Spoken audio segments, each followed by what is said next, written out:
নদিন আগেই ছিল তার ৯০তম জন্মদিন। ২৩শে ডিসেম্বর শুধুই স্মৃতিমন্থন। হিন্দি সিনেমার জগতে অন্য ধারার ছবি তৈরিতে জোয়ার এনেছিলেন শ্যাম Benegal. I admired him. I loved him truly. His wife met me and she said he really loved me. It made me feel special.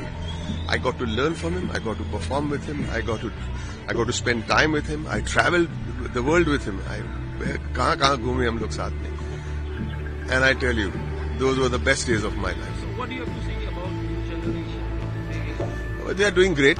I'm not saying anything wrong and badly. I'm not speaking ill of the new. But I think it is their duty to watch the greats, to watch the greats of this country, because you'll never get a Shyam Benegal ever again. So I think it will be not a bad idea as a legacy to watch what he's done. They'll know what they may be missing out on. ১৯৭০ ও ১৯৮০-র দশকে ভারতীয় সমান্তরাল চলচ্চিত্র আন্দোলনের অন্যতম প্রাণপুরুষ ছিলেন তিনি। उस भी बात का दुख रहेगा कि उनके साथ कभी काम नहीं कर पाया, पर अभी उनकी बेटी है पिया, उनके साथ हमने भी काम किया है। उनके साथ बहुत सारी बातें जिनके थ्रू शायद मैं उन्हें ज्यादा जान पाया, हंसल सर के थ्रू शायद मैं उन्हें ज्यादा जान पाया। पर उनकी जो फिल्में हैं, कलयुग है, मंथन है, ये सारी फिल्में ऐसी हैं जो मतलब वो अपने आप में एक पूरा इंस्टीट्यूट है, अपने आप में एक पूरी स्टडी है, फिल्म मेकर्स के लिए भी, एक्टर्स के लिए भी, राइटर्स के लिए भी। ১৯৬২ সালে তৈরি করেন গুজরাটি ভাষায় প্রথম তথ্যচিত্র ঘর बैठा गंगा। देखो, मैंने श्याम बाबू के साथ मेरा सौभाग्य था कि मैंने 3 फिल्में की उनके साथ। अंकुर जो उनकी पहली फिल्म थी, उसमें मैं भाग्यशाली रहा हूं कि उन्होंने मुझे बुलाया था। उस जमाने में 1972 में मैं एक अंग्रेजी प्ले कर रहा था बॉम्बे के अंदर, जो म्यूजिकल था, अंग्रेजी म्यूजिकल था। श्याम बाबू शो में आए, शो के बाद मेरे पास आया, उन्होंने कहा तुम अगर बाल कटवाओगे तो तुम्हारे लिए हैदराबाद में काम है, मेरी फिल्म बना रहा हूं और तुम आ जाओ। तो मैं गया वहां पर और वहां से मेरी पहली मुलाकात हुई श्याम बाबू के साथ। वो फिल्म भी की मैंने, फिर उसके बाद मैंने त्रिकाल की, फिर संविधान की उनके साथ, जिसमें मैं पंडित जवाहरलाल नेहरू का रोल किया मैंने। ১৯৭৩ সালে মুক্তি পায় অঙ্কুর। এরপর একে একে ভূমিকা, জুনুন, মান্ডি, নিশান্ত সবকটি রিল জগতের এক একটা মাইলস্টোন। उनसे हम सारे लोग इंस्पायर हुए हैं, लेकिन वो जो उन्होंने जो काम किया है, जो उनका कार्य रहा है फिल्मी क्षेत्र में, वो इतना महान है कि उसको टच करना हम जैसे लोगों के लिए बहुत मुश्किल है। मैं अपने आप को बहुत भाग्यशाली समझता हूँ कि I got an opportunity to work with him in one of his most favourite films like Sajjanpur. और वो यादें आज भी उतनी ताज़ा है जितनी 2007 में थी। So I consider myself very lucky and we all will miss him very dearly. ৯০-এ পা দিয়েও তিনি ব্যস্ত ছিলেন সৃষ্টির নেশায়। তাঁর তৈরি মন্থন কয়েকদিন আগেই নতুন করে মুক্তি পেয়েছিল। রিস্টোর্ড ভার্সনটি দেখানো হয়েছিল কান উৎসবে। কলকাতা চলচ্চিত্র উৎসবেও দেখানো হয় ভারতের মিল্কম্যান ভার্গিস কুরিয়ানকে নিয়ে তৈরি মন্থন। ১৯৭৭ সালে 2টি জাতীয় চলচ্চিত্র পুরস্কার লাভ করেছিল ছবিটি। तो श्याम बाबू के साथ पिछले 50 साल में बहुत संबंध रहा वर्क वाइज, और उसके अलावा भी हम श्याम बाबू को मिलते थे। तो इट इज मतलब अभी मैं क्या बताऊं आपको, मतलब जो ये लेगेसी जो छोड़ के गए हैं 50 साल 55 साल में जो उन्होंने काम किया है, ये सिर्फ भारत के लिए नहीं, पूरी विश्व में, पूरी दुनिया में एक ऐसा मतलब अनमोल रतन आया जो आज उनको श्याम बाबू का नाम देते हैं। एब्सोल्यूट जो ग्लोबल सिनेमा को बोलते हैं ना, उन पे अपनी जगह छोड़ के गए और भारत के लिए बहुत बहुत ही मतलब गर्व की बात है। और हमें तो मैं अपनी छोटी मतलब ये कह सकता हूँ कि आप लोगों ने आपके जरिए मुझे ये मौका दिया है श्याम बाबू के बारे में बात करने का।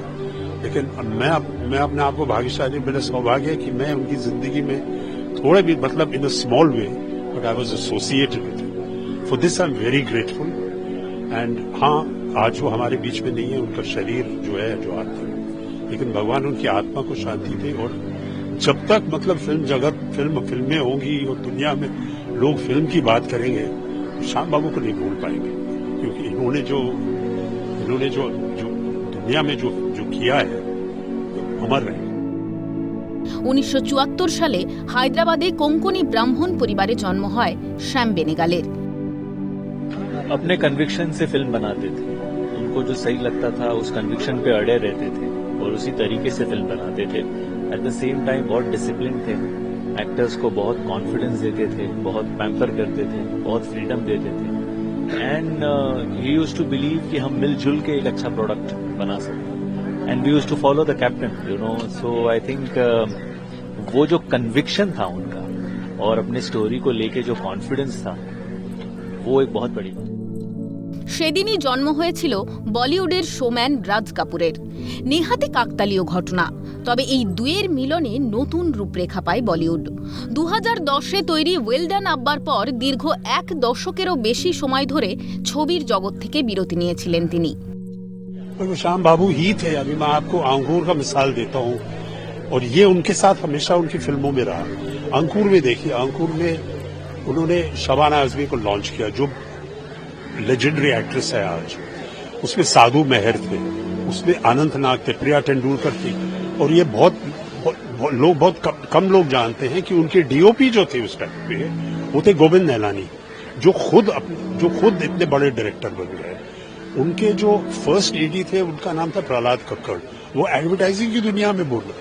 तो यही श्याम बाबू की खासियत ये थी कि जो उनके साथ काम करता था, एक तो उन्हें टैलेंट ढूंढने में बहुत मतलब उनका किन लोगों में होता है किन में नहीं होता है, और जो उनके साथ काम करते थे उनको इनकरेज करते थे। ये नहीं कि तुम अपनी जगह में हो, यहाँ ये मत करो वो मत करो, वो इनकरेज करते थे लोगों को आगे बढ़ाने की। मतलब उनकी पूरी थी, अगर लोगों को सिखाने की बात नहीं, लोग उनसे इतना सीखते थे क्योंकि वो कभी छुपा के कुछ नहीं रखते थे। आपकी सारी उनकी फिल्मोग्राफी देख लीजिए, कितने लोगों का करियर उन्होंने बनाया। ये फर्क है कि आप श्याम बाबू की फिल्मोग्राफी देखिए और नाम पढ़िए उसमें, तो आप हैरान हो जाएंगे कि इनमें से कितने लोग बड़े बड़े डायरेक्टर बन गए हैं, साउंड में बन गए हैं।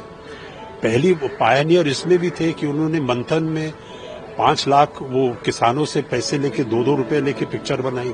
तो वो क्राउड फंडिंग जिसे बोलते, उनमें वो पहली बार हुआ था 70s में मंथन जब बनी थी, तो उनके पैसों से बनी थी। तो ये भी पहले कभी नहीं हुआ था।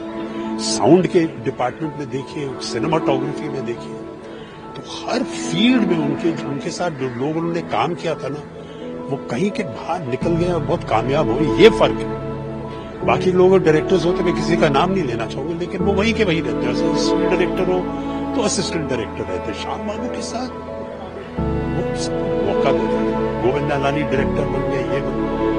और आर्टिस्ट देख लीजिए, नसीरुद्दीन शाह, स्मिता पाटिल जी, कुलभूषण करबंदा, अमरीश पुरी साहब को उन्होंने बताया फिल्म इंडस्ट्री कहाँ के कहाँ चला। तो ये था श्याम बाबू की जो खासियत थी, वो लोगों को जो उनका टैलेंट था वो उभरने देते। গত বছর Mujib the making of nation নামে ছবির পরিচালনা করেছিলেন। হাতে ছিল বেশ কয়েকটি কাজ। শরীরটা ভাঙছিল অনেক দিন ধরেই। সপ্তাহে 3 বার ডায়ালিসিসের জন্য যেতে হতো হাসপাতালে। এরই মধ্যে ছন্দপতন, না ফেরার দেশে শ্যাম বেনেগাল। कि आपका नमन है, आपने इंडस्ट्री को इतना कुछ दिया, इतना बड़ा परिवार क्रिएट किया और बहुत मिस करें। ক্যালকাটা নিউজ।